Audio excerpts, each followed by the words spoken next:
All right, ladies and gentlemen, welcome to Daily Power Parsha, otherwise known as DPP. Today is Tuesday, July 5th, 2022. So this is after a long weekend, some Independence Day festivities. And now we are going to study Torah, which is the key and the secret to true independence and personal freedom. So let's jump in. Torah portion this week is Chukas or Chukat. And there's a lot of fascinating narratives, mitzvot, commandments to discuss. The opening of the Torah portion famously talks about the mitzvah of the Parah Aduma, the red heifer. And so without further ado, let's jump in. Since today is Tuesday, we have some ground to cover right here at the beginning of the week. Sorry, the beginning of our week, which is a day late. But let's jump in. Okay. Torah reading for Chukat, reading 1, Numbers chapter 19, verse number 1.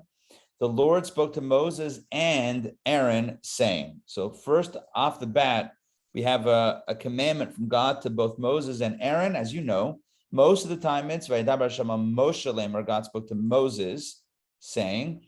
Here we have the additional Aaron. Usually that's done when the commandment involves the Kohanim, the priests.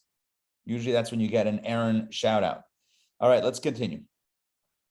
Verse 2, this is the statute of the Torah which the Lord commanded.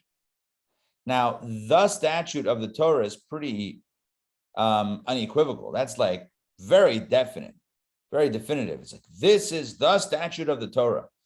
Now, you and I might wonder, hey, there's 613 statutes, 613 mitzvot. What is the statute of the Torah? All right, well, hold that thought, hold that question. Let's keep on reading. So this is the statute of the Torah which the Lord commanded, saying, speak to the children of Israel and have them take for you a perfectly red, unblemished cow. Para aduma temima. Not to be confused with the high school, temima. Para aduma temima. Temima means perfect. Perfect. Para means cow. Just going through the Hebrew. Para means cow. Aduma means red. Temima means perfect or complete. So put all three words together and you get a perfectly red cow. Oh, 1 second. Temima could mean perfect, perfectly red. It could also mean, sorry. Para aduma temima, perfectly red. And then the Torah says, asher im bamum, that has no blemish, right? So that's the perfectly red, unblemished cow, which no yoke was laid, so it can't have been worked in the field, or it cannot have previously worked in the field, if that is correct English. I'm still not sure. It sounds a little awkward coming out of my mouth. But anyway, this red heifer has to be perfectly red, which, as our sages say, means that there can't even be 2 black hairs. If you comb the animal, so to speak, literally and figuratively, you cannot find more than 2 hairs, or 2 already disqualifies it. It has to be perfectly red, it has to be unblemished, and it can't have previously been worked in the field, or have worked in the field. And you shall give it, this perfectly red, unblemished cow, to Elazar the Kohen. And he shall take it outside the camp and slaughter it in his presence. Okay, so it's taken michutz lamachana, outside the camp, which, by the way, is unusual. As you know, sacrifices are typically brought in the Mishkan, in the tabernacle, right? In the courtyard area, right outside the tent of meeting. That's where the altar was. That's where they slaughtered the sacrifices. Well, this is not a sacrifice. This is another mitzvah. And this is slaughtered outside the camp, michutz lamachana, outside the camp. Now, let's continue with the ritual. And I should mention, right, before I go any further, let me mention this. Thus far in the Torah's narrative, in this week's Torah portion, we don't even know why we're doing this. We're just like jumping in kind of midstream, like take this cow and this is what you do with it, and the red heifer. Why? We're going to get to the why later. I'll share it with you right now. And I'm sure, as we all know, the red heifer was utilized to purify individuals who have come in contact with death, with a dead body, with a dead human corpse. Someone who comes in contact with a dead human corpse is considered to be on the most extreme or most severe level of impurity, of ritual impurity. It's not a physical thing, it's a spiritual thing. That level of impurity renders one unfit to go to the Temple Mount, and stand in certain places, eat certain things, etc. Therefore, it was incumbent upon that person to purify themselves. How? Through this ritual. Again, the why will be clarified at the end. So far, we're getting the what of the ritual. Start off with a perfectly red, unblemished cow, give it to Elazar, the Kohen, take it outside the camp, slaughter it. Elazar the Kohen, let's continue verse 4. Elazar the Kohen shall take from its blood with his finger and sprinkle it toward the front of the tent of meeting 7 times. So he dips his finger and he sprinkles it 7 times toward the front of the tent of meeting. That's the building. The cow shall then be burned in his presence. Its hide, its flesh, its blood, with its dung, he shall burn it. So the animal is burned.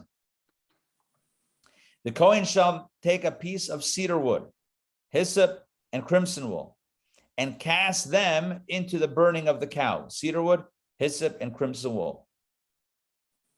The Kohen shall wash his garments and bathe his flesh in water. In other words, he has to go to mikvah, and his clothes have to be cleansed as well. And then he may enter the camp. And the Kohen shall be unclean until evening. He has to go to the mikvah, and he has to wait till evening, and then he is once again purified. Now, again, just to clarify, this is the Kohen who is involved in the preparation of the animal. This is not the person who needs it. The person who needs it needs to get the sprinkling of the red heifer. This is the person, the Kohen, who prepares the red heifer. Ironically, the guy who prepares the purification potion becomes impure. Now, not to the level that he needs a red heifer. That would be an unending loop. He needs a mikvah. It's fine, but he is rendered impure. I'm going to speak about the significance of that soon. Now, the one who slaughters it becomes impure. The one who burns it, right? Remember, there was shechting the animal, slaughtering the animal, and then burning the animal. The one who burns it, the same deal, shall wash his clothes in water and cleanse his body in water, goes to mikvah, and he shall be unclean until evening. He has to wait until nightfall. Okay, so far we've done 2 things. Let me just clarify. I know it's clear. I would feel better if I could just articulate it one more time. So the reason for this process, which the Torah has not yet mentioned, is because somebody has what's called Ruvain, has come in contact with a dead body. Either he touched a corpse, he helped bury a corpse, he stood in a cemetery would render one direct. I don't know. Okay, maybe above a grave, or he was in a room or in a building where there was a corpse.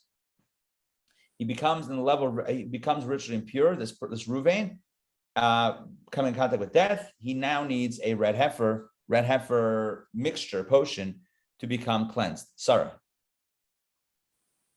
Yeah, I've always wondered if there were implications, today, like if it affected our connection with Hashem or something, if we were to come into, there's that question, and then I have one more. And then and then he becomes ritually impure also. That's like a never-ending loop of impurity. Right. Okay, good. Excellent questions. So question number 1 is today, excellent question. The red heifer was mainly in order to step into the temple or Temple Mount area, and then Mishkan, whatever, into that holy area, as well as partake of the ritual sacrificial meat, which, by the way, even a non-Kohen could. For example, if you brought a carbon shlamim, a peace offering, one of the reasons why it's called peace is because everyone gets a part of that offering. Some is burnt in the altar, some the Kohen eats, and some the one who brought it eats. Well, if you're ritually impure, you can't bring an offering and then eat from it. It's just not, you're ritually impure. You can't even stand there. You can't even go to that area of the Mishkan or the temple. So today, it's really, it doesn't have any practical implications because we don't have a temple. And there are very few things that I don't know really of anything that has to be done in a state of ritual purity. There is, of course, the laws of family purity, mikvah, which again, that's for relationships and intimacy. That's one thing. The only other thing we have is vis-a-vis a Kohen. A Kohen, even today, is enjoined, encouraged to be as pure as possible, with the understanding that everybody is ritually impure, because at some point everyone came in contact with death. A Kohen, even till this day, is careful about not intentionally coming into contact with death, even though there's no way out of it because there's no red heifer. You can't do a red heifer without a temple because you got to sprinkle it toward the tent of meeting. We don't the holies, the holy of holy. We don't have that, so we can't do the red heifer today. But a Kohen is still it's more than encouraged. A Kohen is really charged with not becoming ritually impure on that level of death. But again, on a practical level, no, there's no red heifer today. And the fact that there's no red heifer, so then what is? Are we stuck? The answer is yeah, we are stuck. But the good news, I don't know, it's not the good news. It's all part of the not good news. But we don't have a temple, which means that becomes less critical of a thing to be purified for. So I hope that makes sense. And there was the same lack of temple that doesn't enable us to do the red heifer ritual, also doesn't necessitate the red heifer ritual to go visit it. So that's one thing. But by the way, this would have practical implications regarding the Temple Mount area. According to halacha, the Temple Mount is still in a state of holiness. It says the holiness has never departed from that place, which means that to actually walk on the Temple Mount, one really should be in the state of ritual purity, which would require a red heifer, which can't be done, which is why many, many, many people will not step onto the Temple Mount in a tour. Now, Western Wall is fine because the Western Wall actually was not the wall of the temple, it was the wall of Jerusalem, one of the retaining walls. So you can, standing outside the Western Wall is fine because one is not in the official area of the Temple Mount. At least the way it was sanctified back in the day. I hope that clarifies. And your second question, wait, what was it? Second question. Oh, the loop, right? You take a picture by a mirror and you see like 1,000 mirrors and it's like, going crazy. So here's the thing. The individual that needs the red heifer is the most severe level of impurity. The ones who prepare, the Kohanim who prepare the red heifer potion or mixture, so they become impure only on the level of needing to go to mikvah, but they don't need a red heifer. If they needed the red heifer, then that would be never ending because person A needs a red heifer, so person B helps prepare it, but then they need a red heifer, so person C does it, but then he needs a red heifer, and then that would keep on going. In this case, it's different. Person A needs a red heifer, so person B prepares it. Person B needs a mikvah, and this guy gets the red heifer, and then the story is done, right? So person B, the Kohen who prepares it, just needs to go to the mikvah, and that his file is closed out. This guy's closed out. Everyone's pure. But again, there's a powerful spiritual idea that I'm going to share before the end of today's session on this topic. Now, who becomes impure? Number one, the Kohen who slaughters the animal, the red heifer, and the one who burns it also becomes impure, needing a mikvah. Let's continue. A ritually clean person shall gather the cow's ashes. Remember, what we've done is we've taken the red heifer, slaughtered it, sprinkled some of the blood, burnt it along with cedar wood, hyssop, and crimson wool. Now, a third person. We had one person slaughtered, one person burned. Now, a ritually clean person number 3, shall gather the cow's ashes, place them outside the camp in a clean place.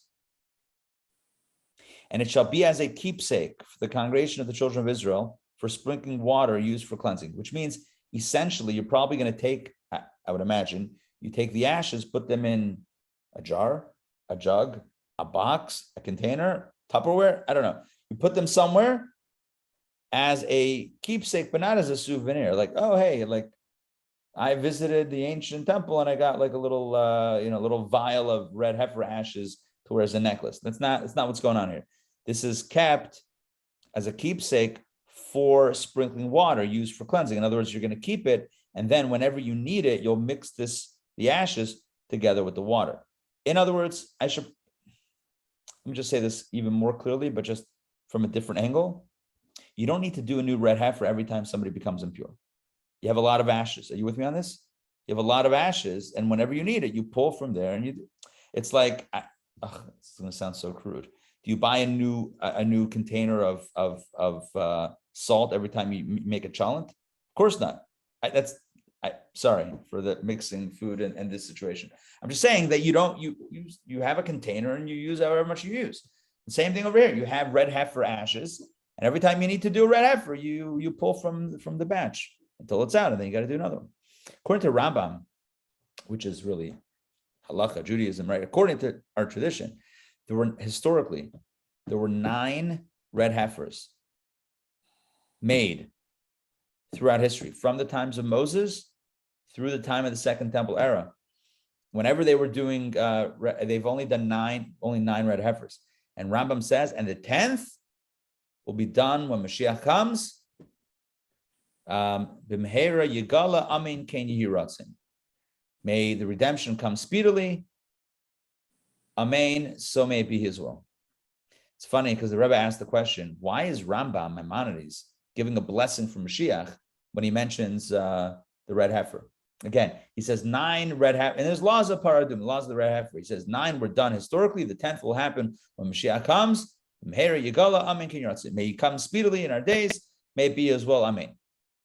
Why the blessing? It's a book of halacha, not a book of formalities or greetings or blessings. So the Rebbe says that itself is a halacha. What's the halacha that Rambam is teaching us? Anytime you talk about Mashiach, you should say it should come soon. Amen. Ken Yeratzim, may be God's will. Right? Every time you talk about Mashiach, whatever, you give a blessing that it should come. That's what Rambam does. Anyway, back to our script. Script, i.e., the Torah. Back to the Torah portion. Now, the one who gathers the cow's ashes, that's a third person. There's a slaughterer, the burner, and the gatherer. The one who gathers the cow's ashes shall wash his clothes, and he shall be unclean until evening. He also has to go to mikvah. It shall be an everlasting statute for the children of Israel and for the proselyte who resides in their midst. Okay, the first 10 verses tell us how the ashes of the red heifer are procured. You take a perfectly red, unblemished heifer, cow, slaughter it, sprinkle the blood, burn it along with a few other items, gather the ashes, and put them away. Now we got the ashes. Clearly, there's sprinkling water involved, so clearly the ashes will be mixed with water. We haven't said that yet. So far, we are up to the where you get the ashes from stage. 3 individuals are involved: the slaughter, the burner, and the gatherer of the ashes. All 3 become ritually impure on a much lower level of impurity. They need a mikvah. Let's continue. Now the Torah tells us why we need this in the first place. Verse 11, anyone touching the corpse of a human soul, that means a human being, shall become unclean for 7 days. So if someone comes in contact with death, a dead human body,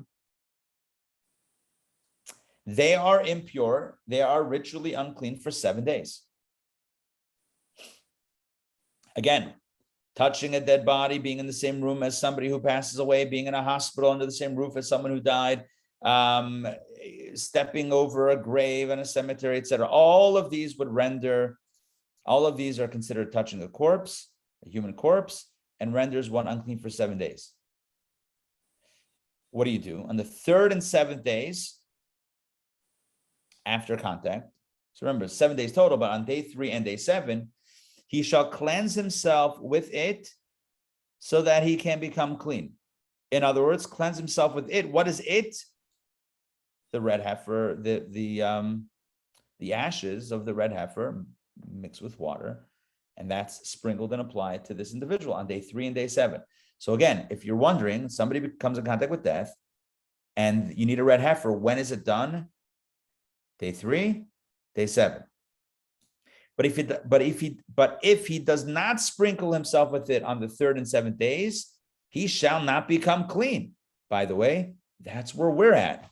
That's where we're at. All of us, everyone here has come in contact at some point, whether knowingly or unknowingly, with a dead body. All of us, without exception. And thus, we are impure. And you know what? We didn't have the red heifer day 3 and day 7 because we don't have red heifers. We don't have a temple. Therefore, we are still impure. That's it. But it's not about us. Let's get back inside. It is about us, but let's go back inside. Whoever touches the corpse of a human soul which dies and he does not cleanse himself, he has defiled the Mishkan of the Lord. So what are the implications of not cleansing? He says, I'm not going to do it. So I'll be unclean. Big deal. Torah says it is a big deal. Because if you go to the Mishkan, if you go to the tabernacle, if you go to the sanctuary, if you go to the temple, without having purified yourself, then you've defiled the Mishkan of the Lord. It doesn't mean that you defile the Mishkan of the Lord if you're just sitting at home. It means if you go to the Mishkan, you've defiled the Mishkan if you're in a state of impurity. And that soul, it's a big deal, shall be cut off from Israel. Nichrusa, kares. It's a serious spiritual punishment. That's a spiritual punishment from God. Somebody who goes to the temple in a state of ritual impurity, gewalt, that soul shall be cut off. Again, understand this. According to many halachic opinions, going on the Temple Mount today would have that same status. For the sprinkling water was not sprinkled on him, so he remains unclean, and his uncleanness remains upon him. So don't go to the Mishkan. Now, the Torah clarifies how one becomes impure. We talked about touching the corpse. Is there any other way? I mentioned a few. Being in the same room. What if I didn't touch the dead body? This is the law. Verse 14. If a man dies in a tent, now back then they had tents. They didn't have homes the way we have. I mean, they did, but not in the desert. So if a man dies in a tent, anyone entering the tent and anything in the tent shall be unclean for 7 days. You hear that? It's not just touching a dead body. Verse 13. Verse 14 tells us, even if you're in the same room as the dead body or under the same roof as the dead body. That's why I keep on mentioning hospitals. The understanding is that at any given time in a hospital, there is a dead body. If you are in a hospital, you are presumed to be ritually impure on this level. Any open vessel which has no seal fastened around it becomes unclean. Again, in that tent, under that roof, where the dead body is, if you have a jar that's open with raspberry preserves, strawberry preserves, I don't know why strawberry preserves, it's open vessel. The contents become now unclean, ritually impure. There you go. Any open vessel which has no seal around it becomes unclean. Anyone who touches one slain by the sword or a corpse or a human bone or a grave in the open field, he shall be unclean for 7 days. We're giving scenarios when, under which circumstances the person is rendered impure for 7 days. Again, under the same roof, touching the dead body, whether they were killed by sword or they just died, or a human bone or a grave. Touching a grave. Walking in a cemetery. He shall become unclean for 7 days. They shall take for that unclean person. Oh, now we finally put all the pieces together. I mean, I've already done it, but verse 17. They shall take for that unclean person, the one who came in contact with death, from the ashes of the burnt purification offering. That was the ashes of the red heifer. And it shall be placed in a vessel filled with spring water. All right, I'm going to clap for this. We finally got took 17 verses. We now have the whole picture. So if I were to reorganize this, I would say like this. I would start off with the scenario. Someone touches a dead body or touches a piece of a dead body or touches a grave or walks over a grave or is in the same home or same building as a dead body. That person becomes unclean. The strictest level of impurity for 7 days. On day 3 and 7, there's a ritual that needs to happen. What's the ritual? The sprinkling of the ashes of the red heifer. How do you get that? You start off with a red heifer. Perfectly red cow, unblemished, perfectly red. You slaughter it outside the camp. You sprinkle the blood toward the tent of meeting. You then take the animal, you burn it, reduce it to ashes.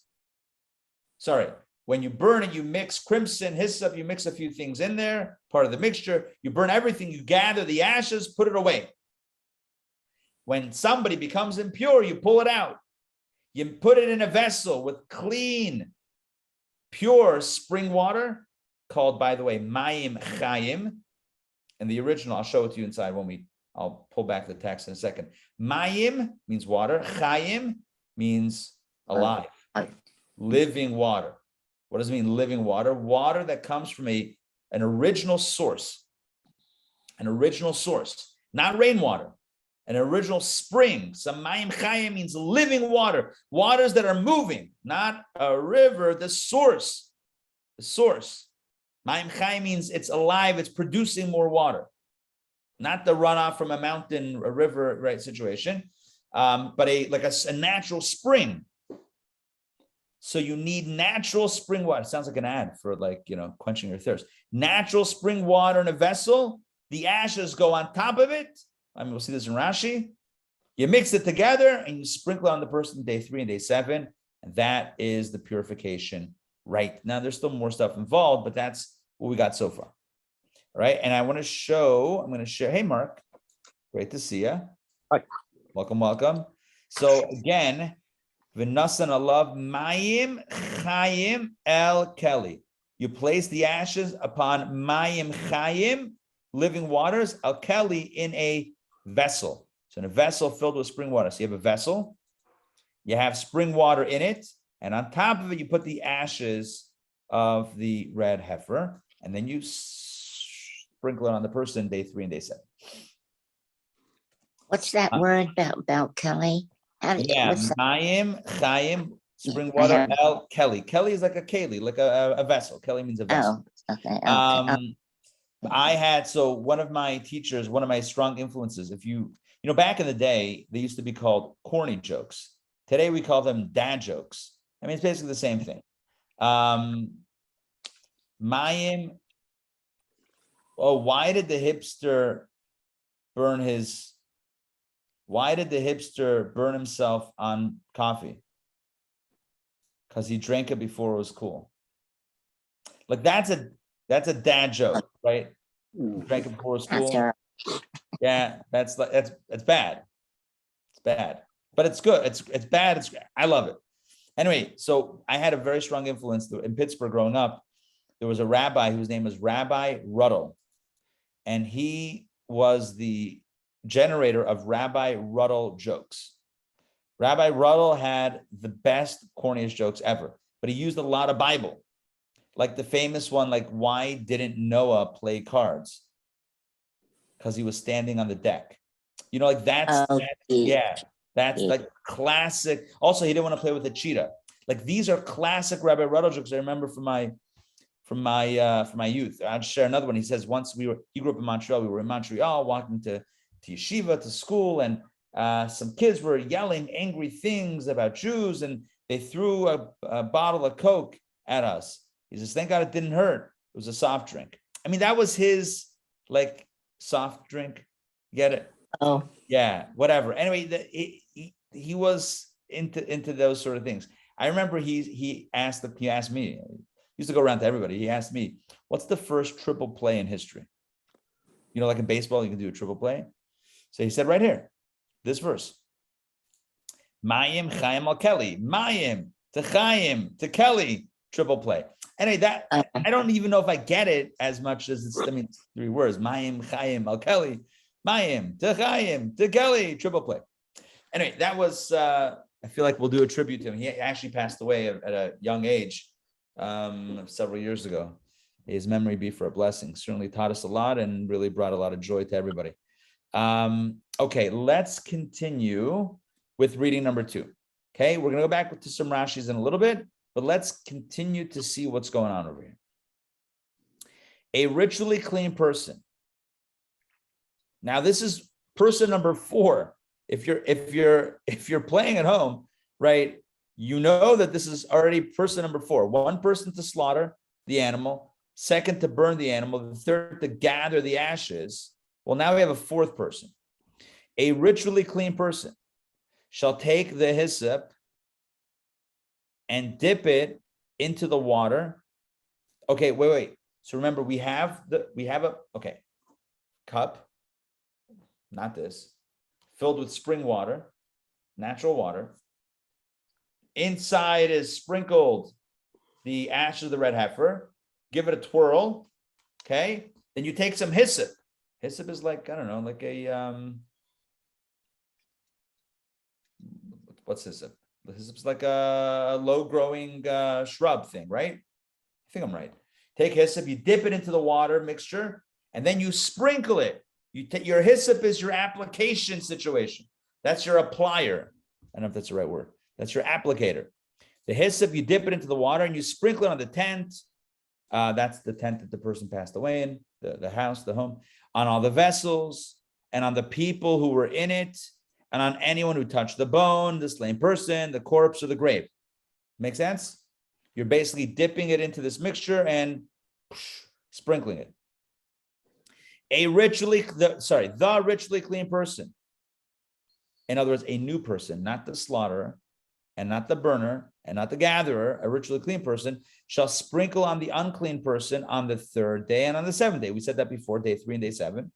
And he shall cleanse him on the 7th day. In other words, that's when the culmination happens on day 7. And he shall wash his clothes and bathe in water, and he shall become ritually clean in the evening. My understanding is that that's referring to the person who became impure, not the sprinkler, but I could be wrong. We'll look at Rashi. If a person becomes unclean and does not cleanse himself, as we said before, the Torah doubles down. That soul shall be cut off from the congregation, for he has defiled the sanctuary of the Lord. Again, if the person goes to the sanctuary in a state of uncleanliness, they've now defiled the sanctuary. If you're sitting at home, it's okay. Today there is no sanctuary, so more or less we're okay. The sprinkling waters were not sprinkled upon him; he is unclean. Back then, don't remain unclean. Go through the process. This shall be for them as a perpetual statute. Look at that. Chukat olam, perpetual statute. And the one who sprinkles the sprinkling waters shall wash his clothes, and one who touches the sprinkling waters shall be unclean until evening. Whatever the unclean one touches shall become unclean, and anyone touching him shall be unclean until evening. So that's another interesting law. If the person, someone who, say Reuven, comes in contact with a corpse, and then someone touches him, they become impure, but not on the same level. Because that would also, as Sarah mentioned before, that would also almost be an unending loop. Like imagine if you had a trace, like contact trace in all the people that you touched. I mean, gosh, that would be crazy. All the things that you touched. No, so it means the people that came in contact, they just have to go to mikvah, but they're not on the level of the initial contact with a dead body. So what's important to remember in halacha is that there are, and maybe I should have started with this, there's different levels of ritual impurity. The highest level, when I say highest, the most severe level is direct contact with a dead body, a grave, a bone, a piece of a body, human death. Direct or even, tent, being under the same roof as a dead human body renders one the most severe level of impurity. You need the red heifer, 7 days, etc. Otherwise, go to mikvah and call it a day. All right, now let's go back. Yes. 2 questions. Yeah. One simple, maybe the other not so simple. It says, "This shall be." Where is that? This shall be for them an eternal statute. Yes. Doesn't say, but only if the temple's standing. Excellent question. Good. Okay. You had another question? Yeah, that was the first one. The second one is, I remember being taught, I believe by you, that question came up that if someone, for example, has a catheter or something like that, or if they have a wound that they can't touch the Torah, they would, because they would defile it. But then the counter argument I heard was the Torah itself cannot be made unholy. That's a really good question. I don't know. I don't know that was me, because it's an unfamiliar topic. I would have to look that up. It's an interesting question. But yeah, the Torah itself presumably cannot become defiled. Yeah. So in other words, if that's the case, wouldn't the same hold for the tabernacle? That's what this says. Yeah. Oh, I see. Let's go back to that verse. Yeah. Oh yeah. How do you defile the sanctuary? It's a good question. Yeah, good question. I would read that a little bit more loosely. I don't know if you're defiling the tabernacle. I think you're you're going in there in a defiled state, and that's not cool. That's not respectful. But yeah, I don't know that it actually defiles the sanctuary. You know what's interesting? Along those lines, I was listening to a class, very, very interesting and elaborate conversation about Moses hitting the rock, not for right now. That's in this week's Torah portion, but that's later. An interesting conversation about mikvah and whatever. But one thing that I thought was interesting, somebody who's impure goes into a mikvah and they walk out pure. Why? Why doesn't their impurity render the entire mikvah impure? Are you with me on that? You have a pure body of water. When I say pure, I mean like a ritually clean. And then someone impure goes in. Oh, great. You messed up the mikvah. Wonderful. Thank you very much. Yanko, what are you doing, buddy? No, that's not how it works. Something impure goes into mikvah. The mikvah remains pure. You understand this? The mikvah always remains pure, which is why it in turn purifies the one that goes into it. So I would think in a similar way, I would say the Mishkan is no less than a mikvah in that it doesn't become impure. Yet, I don't think that it purifies the one magically. They would have to actually go to a mikvah. So I don't know. I mean, it's a good question. How does it become pure? But what's its process? You got to sprinkle waters on it. It's not, we don't see that anywhere. I would understand it a little bit less literally and more conceptually. Doesn't have to be a certain amount of rainwater. Yes. So what if there isn't? Yeah, then you defile it. But assuming that, then that messes it up. But assuming it's kosher, and once you reach that threshold of kosher mikvah, at that point it is impervious to the defilement. On the contrary, it generates purifying vibes, right? It's like pumping out the vibes. Again, that's assuming that the waters that the mikvah is a kosher mikvah, which is why, let me cut to the chase. I listened to this really interesting shir that says that's what is a very unique perspective of the Rogatchover Gaon, the great genius of the last century, passed away in 1936, he explains when Moses hit the rock, why it was such a big deal. Because Moses hitting the rock was producing the water. Remember, that water wasn't just like a little trickle. That water was used for everything, including mikvahs. You with me on this? That water was it was a massive rock, and it flowed, and that pooled up, and that became mikvah. When he took the stick to hit it, he created the mikvah using something that was impure, because the staff was Aaron's staff, which was made of wood, and it has like a little bit of a curvature to it, which was in that case something that was susceptible to ritual impurity, which makes the mikvah not kosher. So that's why God calls it the waters of strife, because now Moses, you produced you took the wrong stick. God told him to use his stick. There were two staffs. Moses' staff was made out of sapphire. Aaron's was made out of wood. He took the wood one, which was susceptible to ritual. Sapphire is not susceptible to ritual impurity. Wood was. Basically, God says, you took the wrong stick when you hit, and now the mikvah is not a kosher mikvah. And now you're going to cause strife, because mikvah is needed for intimacy, for family purposes. Now, husbands and wives, you're messing up the entire, until we get new clean mikvah going on here. So now it's not a kosher mikvah. So it was a very unique perspective on what happened with the hitting of the rock, why it was such a big deal. Apparently had to do something, according to one opinion, the Rogatchover, has to do something with the mikvah. Anyway, that's an aside. Let's jump back in. Let's cover some Rashis. And let's, I don't know that we can do these Rashis. We got this. All right. This is the statute of the Torah, Rashi. I love this. Because Satan and the nations of the world taunt Israel, saying, what is this commandment? And what purpose does it have? And honestly, I don't know, Satan and the nations, Satan and the nations. I think any reasonable person would say, are you kidding me? Someone touches a dead body and you got to burn a red heifer and mix it with the ashes and the water. What are you talking about? In other words, makes no sense. Therefore, the Torah uses the term statute, chok, chukah.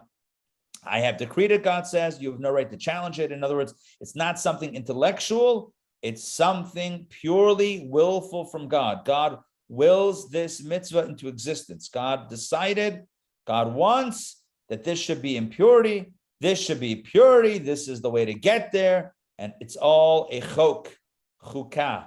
It's all a divine statute or decree. You have no right to challenge it, which means don't bother trying to figure it out. It's not a rational argument. Hence, the meaning of the word chukat, haTorah, statute, means super rational. Super rational. For example, I'll give you a lahavdil, right? Just to give you a simple human example. Somebody walks into an ice cream shop and says, give me a vanilla ice cream. Person next to him says, vanilla, huh? Yeah. Why do you like vanilla? Why? I don't know. Why not chocolate? I don't know. I like vanilla. I don't have I like it. That's who I am. Just like vanilla. God wants this. God likes this, and it's not a logical thing. It kind of is what it is. Hence the name chok. Now we know that this is not the only example of chok. There are many examples of chok. Kosher. Why not meat and milk? Why not mix meat and milk? Chok. Why not wear wool and linen together? Chok. We don't know. It's God's decree. But Zot Chukat Torah, this one is so elaborate. This one is it's so many pieces to this one. You take the red heifer. Why red? Then you have to unblemished. Why unblemished? Never worked before. Why? Burn it. Why? Take the ashes, mix it with spring water in a vessel, hyssop, spring, 3rd date, 7th date. So elaborate. And all of it is, again, beyond our rationale. It's not logical. It's super irrational or super rational. Okay, perfect. Right, it shall be perfect in redness.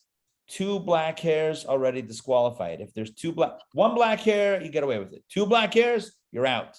It's kind of like white hairs, right? White hairs. You got 1 white hair, you can pretend like you don't have white hair. Suddenly you get more than 1. All right, that's it. Going gray. That's it. Too late. Talking for a friend. Okay, next, Elazar. The mitzvah was performed by the deputy to the Kohen Gadol, not the Kohen Gadol himself. Outside the camp, it's burned. Outside all 3 camps. Slaughter in his presence. A non-Kohen slaughters it while Elazar watches. Okay. Elazar takes the blood and sprinkles it toward the front of the tent of meeting. So Rashi says in later generations, when this rite will be performed outside the temple in Jerusalem, he is to stand to the east of Jerusalem and direct his gaze toward the entrance to the temple while sprinkling the blood. So again, just to be very clear, the blood is sprinkled outside, but you do it toward the direction of the Mishkan of the temple. Just to be very clear, you sprinkle it to the general vicinity of where the temple or the Mishkan was. They don't take the blood, run into the temple and do it. They're still outside the whole temple area. Okay. The Kohen should go to mikvah, then he may enter the camp of the divine presence, because no ritually unclean person is banished from 2 camps, except one who's experienced a flow, one who experienced a ceremonial emission, or one afflicted with tzara. Hence, he's admitted to the 1 camp from which he was banished. All right, fine. So he was able to go home. He just couldn't go to the temple, the Kohen, until he went to mikvah. Until evening, he shall be unclean until evening, and then he may enter the camp. Okay, so just Rashi says, transpose the verse, read it backward, back to front. Rabbi Now, Aris, yes. it says Elazar the Kohen is to do this. And in my notes here, it's actually, Rashi says its commandment is to be carried out by the deputy to the Kohen Gadol. Yes. What's the reason for that? In case the Kohen Gadol gets impure, the deputy could take care of him? Maybe. Could be. Maybe we don't. It's a good question. Why not the Kohen Gadol himself? I don't know. There might be I'm sure there's a practical reason, and I'm sure there's a mystical reason. I don't know. You know what, Mark? Homework is to give us the answer tomorrow. You ask the questions. I'll ask the questions. Mark, why the deputy? Anyway, see if you can. Yeah, if you see anything, let us know, and I'll do the same. Now he takes the ashes and places them outside the camp. Rashi clarifies. He divided the ashes into 3 parts. 1 was put on the Mount of Olives. This is obviously when they were in Israel. This is not in the desert, right? 1 was put on the Mount of Olives, Har HaZeisim. 1 was divided among all the watches. That means the priestly shifts, and one who put on the rampart surrounding, and 1 was put on the rampart surrounding the temple area. or the rampart.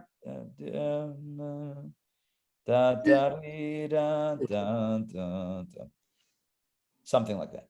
The one, something I can't remember the Star Spangled Banner. The one given to the watches was outside the courtyard, allowing access to it for the inhabitants of outlying cities. Whoever needed to purify himself. They had easy access. If somebody needed to purify himself that was outside of Jerusalem, boom, they had some ready to go. The one on the Mount of Olives was used for the Kohanim Gedolim. Oh, Mark, look at you. The high priest sanctified themselves from it for use with other red calves. The one put on the rampart was kept as a keepsake by scriptural ruling, as it says, it shall be as a keepsake for the congregation of Israel. So some was preserved, some was for posterity, and two parts were used. One inside the temple for the high priest, and the other one was used for people living in outlying cities.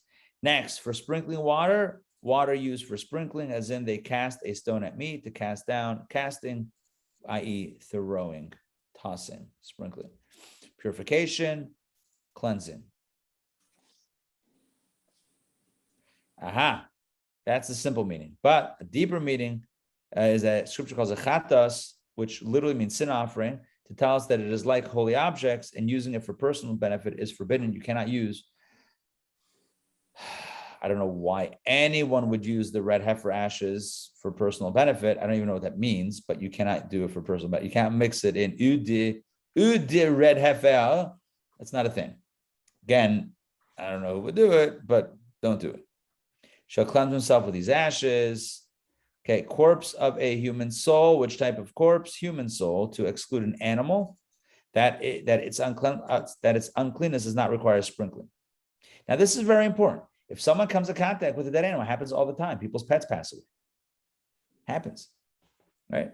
Happens. People's pet. People have a dog. People have a cat. People have a whatever. I don't know. A bunny, a goldfish. I don't know. Whatever. If an animal dies, you come in contact with a dead animal, you become impure, but not this level. You don't need a red heifer. Red heifer is only for human corpse. Okay.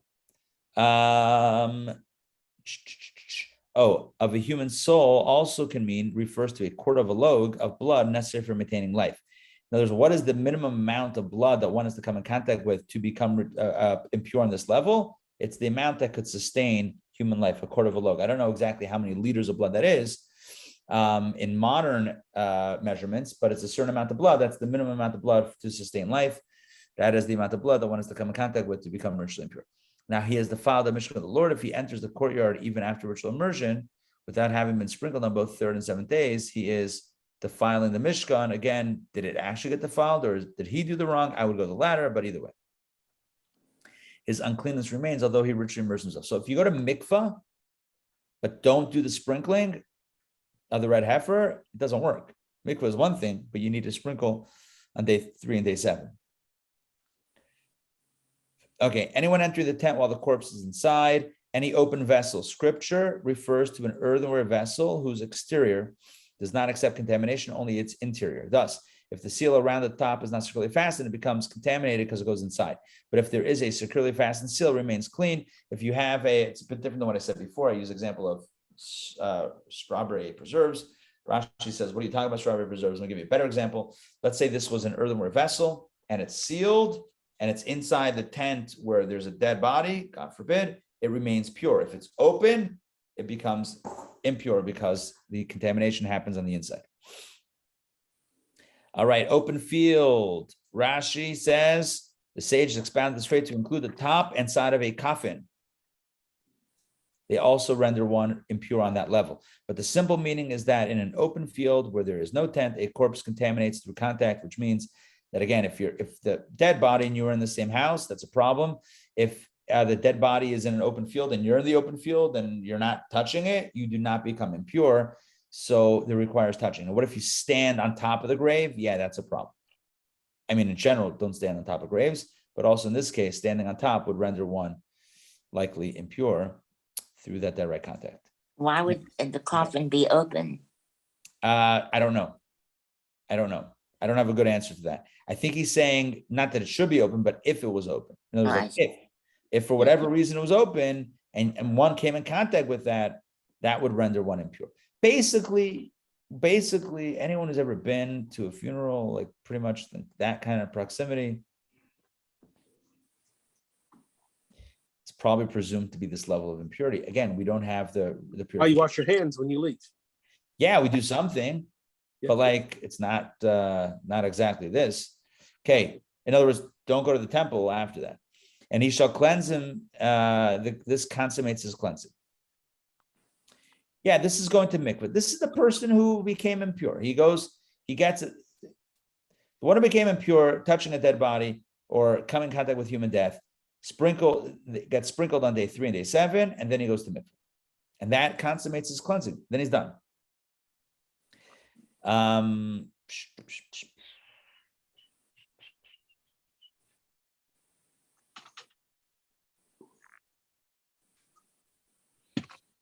Yeah, if sanctuary is stated here. Now here, the verse 20 seems like a repetition of a previous verse, verse 13. It says if somebody is impure, coming in contact with death, and does not do this ritual, then, it's a problem. He's defiled. So in verse 13, it says he defiled the Mishkan of the Lord. Here it says sanctuary, Mishkan and then Mikdash. So Rashi asked the question, why do we have 2 verses that say essentially the same thing, but one says Mishkan and one says Mikdash? Mishkan means Mishkan, tabernacle. Mikdash means sanctuary. Why the difference? Rashi asks, if sanctuary stated, why need it say Mishkan? Why do we need both? The answer is that if it would say Mishkan, I would say that the person is punished with the excision only if he enters the Mishkan in a state of uncleanness, because the Mishkan was anointed with the anointing oil. But if he enters the temple in a state of uncleanness, he would not be punished since the temple was not anointed with the anointing oil. We might think that it's only the Mishkan that has a more severe protocol, a more strict protocol than the temple itself. And if it would say sanctuary, denoting the temple in Jerusalem, I would say that only for entering the temple in a state of uncleanness would he be punished by excision, because its sanctity is permanent. But for entering the Mishkan in a state of uncleanness, he would not be punished because its sanctity was temporary, because it was moving around all the time. Therefore, it was necessary to mention both, as stated in the Talmud. So basically, the Talmud explains why we need both mentions. If it would just say Mishkan, I would think only the Mishkan, because it's anointed with oil from Moses. But the Mikdash, the temple in Jerusalem, was never anointed with the anointing oil by Moses. So therefore, you can go in even having come in contact with death. And if it would do the other way around, if it only said Mikdash, which means the temple in Jerusalem, I might think, that because it's permanent. But the Mishkan that was traveling around, maybe you can go in there willy-nilly, even in a state of uncleanness. Therefore, the Torah says both Mishkan and Mikdash. If you're in a state of ritual impurity, come in contact with human death, do not go to the tabernacle or the temple in Jerusalem later on. Do not go to either or both. All right, next, the one who sprinkles the sprinkling waters, Rashi clarifies. Our Rabbi said that the one who sprinkles, the actual sprinkler, the applier of the red heifer ash mixture, is actually ritually clean. But this teaches us that the one who carries the purifying water becomes defiled with the stringent uncleanness, for even the clothes he's wearing are contaminated, unlike the one who merely touches the sprinkling waters. Scripture used the expression "mazah," the one who sprinkles, to teach us that the waters do not contaminate until there is an amount of water adequate for sprinkling. This is so important, especially the spiritual lesson that I want to draw, which we're coming very close to that. I'm going to explain this. Basically, we discussed already a number of parties involved in this process. To prepare the ashes, you need the slaughter, the sprinkler, the burner, and the gatherer of the ashes. And then you need someone else, those four roles. I don't think I did 4 before, but the slaughter of the animal, the sprinkler of the blood, the burner of the one who burns the cow, and the one who gathers the ashes. 4 roles with the animal. Then you have someone who takes the ashes, mixes it with water, and creates the mixture. Then you have someone who carries the mixture to the Kohen who applies the mixture. So you have the one who mixes the mixture, carries it, and applies it. Rashi says the third party, the applier, never becomes impure. The one who actually does the sprinkling with the hyssop, that person never becomes impure, does not need to go to the mikvah. If you're doing the applying, you do not need to go to the mikvah. Everyone else involved does, but the one actually applying does not. I'm going to explain why on a deeper level shortly. Whatever the unclean one touches, this unclean one who is defiled by a corpse touches becomes unclean. Anyone touching him, the one defiled by a corpse, also shall be unclean until evening. From here we derive that a corpse is the supreme source of contamination, whereas one touching it is a primary source of contamination who can in turn defile another person through contact. So again, you have the avia bais tuma and the abba tuma. You have the ground zero is the corpse. And then the first person who, the person who touches the corpse is now a primary source of contamination to then defile others, but they don't become defiled on the same level as him. This is his explanation according to its literal meaning and the laws associated with it. Then Rashi gets into a whole agadic interpretation, which we're not going to get to today. Maybe we'll get to tomorrow. So we're going to pause here, and then I'm going to share with you a deeper insight, and then we're going to close out for today. And tomorrow we're going to pick it up maybe with the Agada, which means like the homiletical teaching here, and then we'll continue Numbers chapter 20 as we get to the passing of Miriam and the water and the hitting the rock and all that good stuff. All that is tomorrow. But first, an insight. Number one, what we've seen today is that when you're in the process of helping someone, you might become impure. As the Rebbe explains, in the context of helping someone else out, you might be taking away resources from yourself. If someone needs money, you're giving up your money, you have less money. If someone needs your time, you're giving up your time, you have less time. If someone needs your emotional presence, you're giving them from your heart and you're taking away from yourself. In the language of halacha, in the language of the Torah, it means that you are becoming impure, meaning you're taking a hit by helping someone else out. The one who slaughters the red heifer, the one who sprinkles the blood, burns it and creates the ashes, the one who gathers the ashes, mixes the mixture, carries the mixture. All of the steps of preparing the red heifer mixture for someone else, it's not for themselves, it's for someone else who needs it. It's a good deed. You're helping someone else out, but at the end of the day, it takes something from you. At the end of the day, you get hit. You take a hit. You were helping someone, but it costs you something. Except for one person. The person who does the actual applying. The person who actually hands-on deals with the person in need never loses anything. Two lessons that the Rebbe draws from this. Lesson number one, always be prepared to become defiled to help someone else out. You might say, I don't want to become defiled. These are Kohanim that we're talking about. Well, a Kohen should become defiled for someone else who touched a dead body? Not my problem. I'm a Kohen. No, you have to. Become defiled to help someone else out. So that's lesson number one. Be ready to sacrifice something to help someone else. Don't only help when it's easy. Don't only help when there's no skin in the game. Be prepared to put something on the line, your own sanctity, in order to help someone else in need. That's lesson number one. And lesson number two, if you're actually hands-on dealing with the person to help them, it will never cost you a penny. If you're actually delivering the sprinkling, if you're the one interfacing all the people preparing the mixture behind the scenes, they become defiled. But the one actually delivering, the Kohen who delivers, who applies the actual red heifer mixture to the individual who is impure, never becomes contaminated. Even to go to mikveh, they don't have to, as Rashi pointed out. So only the one carrying the waters becomes impure, but not the one doing the actual application. Why?